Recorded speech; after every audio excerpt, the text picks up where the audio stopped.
നിങ്ങൾക്ക് ഷുഗർ ഉണ്ടോ അല്ലെങ്കിൽ നിങ്ങളുടെ ഫാമിലി ആർക്കെങ്കിലും ഷുഗർ ഉണ്ടോ ഉണ്ടെങ്കിൽ ഈ വീഡിയോ സ്കിപ്പ് ചെയ്യാതെ മുഴുവനായിട്ട് കാണണേ. ഡയബറ്റിസ് രോഗികൾ വരുത്തുന്ന മിസ്റ്റേക്കുകൾ കൊണ്ട് അവരുടെ ഷുഗർ ലെവൽ കൂടാൻ കാരണമാകുന്നുണ്ട്. അപ്പോൾ ഈ ഡയബറ്റിസ് രോഗികൾ ഏതൊക്കെ ഭക്ഷണങ്ങളാണ് ഒഴിവാക്കി നിർത്തേണ്ടതെന്നാണ് ഞാൻ പറയാൻ പോകുന്നത്. എന്റെ പേര് രാജി, ഞാൻ സൗദി അറേബ്യയിൽ നാസായിട്ട് വർക്ക് ചെയ്യുന്നു. അപ്പോൾ നമുക്ക് വീഡിയോയിലേക്ക് പോകാം.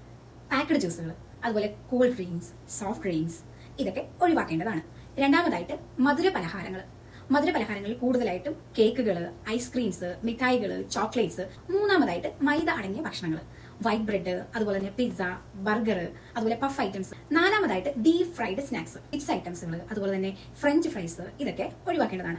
അഞ്ചാമതായിട്ട് നമ്മൾ ബേക്കറി പലഹാരങ്ങൾ, മെയിൻ ആയിട്ടും ഈ ബിസ്ക്കറ്റുകളാണ്. ഇതൊക്കെ നമ്മൾ ഒഴിവാക്കി കഴിഞ്ഞാൽ ഷുഗർ ലെവൽ മാക്സിമം കൺട്രോളിൽ നിർത്താൻ സാധിക്കും. ഇതൊക്കെ നിങ്ങൾ കഴിച്ചുകൊണ്ടാണ് ഇരിക്കുന്നതെങ്കിൽ ഷുഗർ രോഗികളോട് എനിക്ക് പറയാനുള്ളത്, നിങ്ങളുടെ ഷുഗർ ലെവൽ മെയിൻറ്റെയിൻ ചെയ്യാൻ സാധിക്കത്തില്ല, അത് കൂടിക്കൊണ്ടേയിരിക്കും. അതുകൊണ്ട് ഈ ഭക്ഷണങ്ങളൊക്കെ മാക്സിമം ഒഴിവാക്കുക. പൂർണ്ണമായിട്ടും കഴിക്കരുത് എന്നല്ല ഞാൻ പറയുന്നത്, വളരെ ചെറിയ അളവിൽ കഴിക്കാവുന്നതാണ്. അപ്പോൾ അടുത്ത വീഡിയോയിൽ ഞാൻ എന്തൊക്കെ ഭക്ഷണങ്ങളാണ് ഡയബറ്റിസ് രോഗികൾ കഴിക്കേണ്ടത് അതിനെ പറ്റിയായിരിക്കും പറയുന്നത്. അപ്പോൾ വീഡിയോ ഇഷ്ടമായെങ്കിൽ ഫോളോ ചെയ്യുക. നിങ്ങൾക്ക് എന്തെങ്കിലും സംശയങ്ങളുണ്ടെങ്കിൽ കമന്റ് ബോക്സിൽ ചോദിക്കാം, അല്ലെങ്കിൽ DM ചെയ്താലും ഞാൻ റിപ്ലൈ തരുന്നതായിരിക്കും. അപ്പോൾ അടുത്ത വീഡിയോയിൽ കാണുന്നവരെ സ്റ്റേ ട്യൂൺ, ബൈ.